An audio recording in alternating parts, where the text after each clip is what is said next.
Single leg work is really important for soccer players. If you think about yourself on the pitch, you rarely if ever push off both feet. You're normally using one foot to generate force into the ground.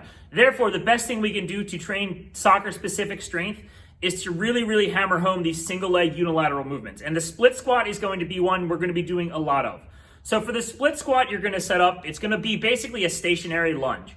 So you're going to put one foot in front of the other. You want your feet to be far enough apart so that when you drop down, that front foot, that heel does not leave the ground. That front foot needs to stay entirely flat on the ground. Toes and heels maintaining contact with the ground. The back foot, you're going to roll up onto your toe. You want the front foot to be bearing the majority of weight. So the split squat is great because it's going to challenge the entire musculature of the lower body, but also stabilize that hip and core. So it's going to make you stronger and it's going to make you less prone to injury. So all we're going to do here, like I said earlier, is set up one foot in front of the other, front foot flat on the ground, and we're going to drop straight to the ground. You can go a little bit forward. We're not worried about that knee going over the toe. That's not a bad thing.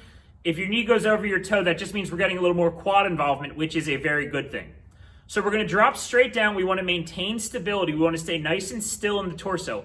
You want to imagine like someone's going to come up and punch you in the stomach and push you side to side. Your job is to be strong and stable enough that you're not going anywhere. So you need to stay focused throughout the entirety of the motion. There are a couple ways we can put a load onto this exercise. The first way is with a goblet position. So we're just going to take a single dumbbell, a single kettlebell, and hold it at our chest. Elbows down close to the ribs in a nice solid position. Your lats are engaged. Your upper body is really involved holding that weight where it is. The second is with two weights just hanging at the side. So just like the bottom of a curl, just like the bottom of an upper body dumbbell exercise, you're going to have your arms straight, weights hanging straight at the side. Again, you're going to keep those lats involved, that upper back involved, because we don't want that weight to allow you to round forward. And the last and possibly most important way is in an offset fashion. So if our left foot is forward, we're going to have a single weight, a single kettlebell, a single dumbbell in our right hand so that our torso has to stabilize to maintain that neutral position. When you're doing an offset exercise, we are really involving the core and the stabilizing musculature of the hips,